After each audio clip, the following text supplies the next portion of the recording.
Hello, so in today's video, we're going to carry on with what we were doing yesterday. So yesterday we did paper, we're doing this paper one from 2022, this pure maths Edexcel exam. So we did question one yesterday. So today we're going to do question two, this question here. So again, this is the 2022 paper one Edexcel exam from last year's exam in 2022.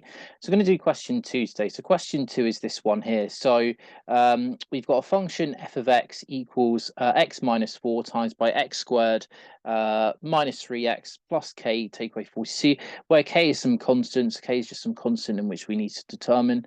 I'll just zoom in a little bit. So given that x plus 2 is a factor of this function, we've got to find the value of k. So the key thing to understand with this one is that this is a factor theorem question.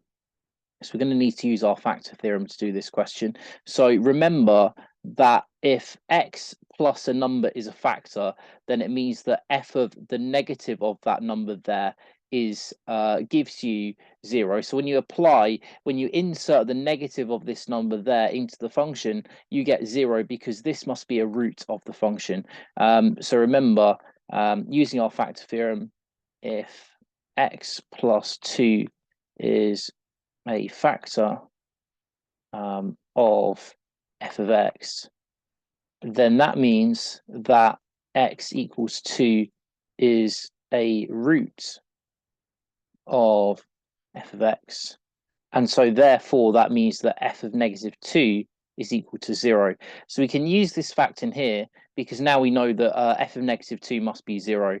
So f of negative 2 is going to be equal to just what we get when we plug in negative 2 instead of x. So we've got negative 2 take away 4 that.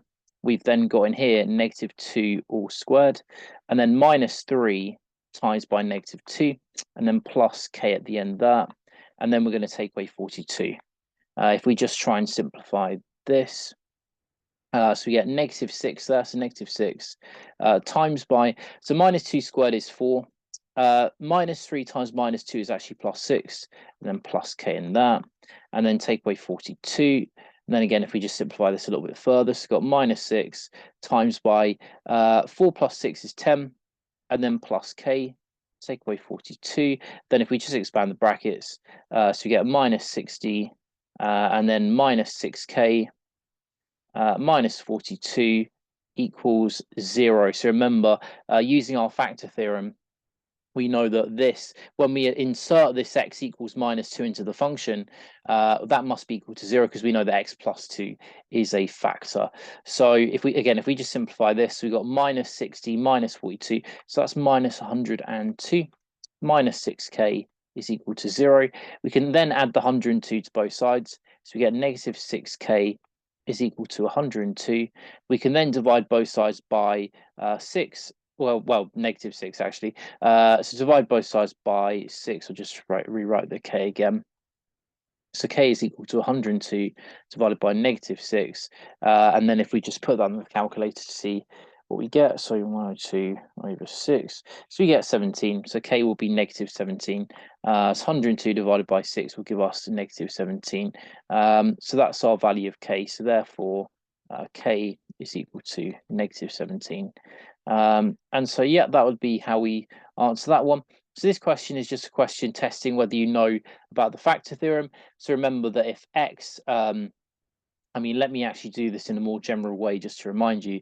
So if x plus a, where a is a real number, so if x plus a is a factor, then it means that x equals negative a is a root, and it means that f of negative a equals 0. So that's our factor theorem. So we're just applying that there in the case that x equals minus 2, and then we get our value of k, which would be negative minus 17 in this question here.